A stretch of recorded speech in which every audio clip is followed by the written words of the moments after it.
Само миналото остана, брат. Друго не остана. Спомени, минало.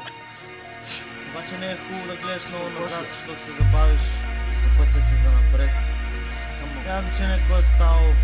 Изличай позитивното даже от негативните неща. Ей, камон. Помниш ли как се редяхме пред Хироне?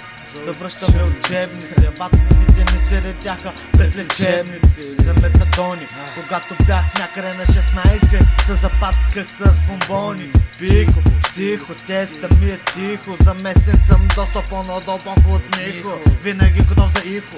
Ахо, уиски с холандец, смесен с тобако. Хвати го леко, како само леко така, да ми е яко.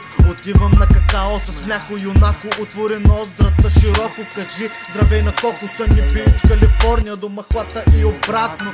Бомбонче на езика слагам многократно. Повече от 5 с настроението лятно. И като стана на 30, дали ще ми е гадно? Не знам, времето минава бавно и само миналото ми е явно. Бъдещето е главно, семейството ми да не е гладно, а пък другото го делиш по-равно, нали знаеш?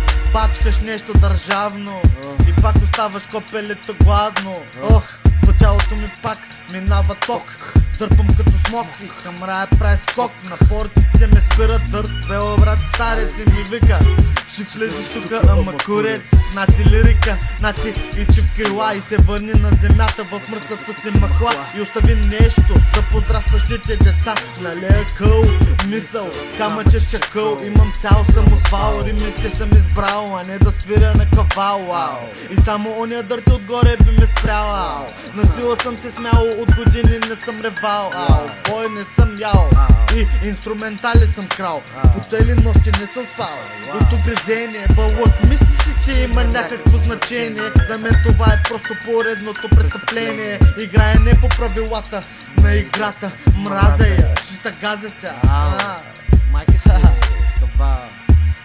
Ей, брат, стоп на песен. Не си играя, не съм плесен. Живота ми до сега не беше лесен. И ако питаш мен, оставам същият гъстесен. Никой, никога няма да ме чука. Брат, ще го фърля на бакулка. Ей.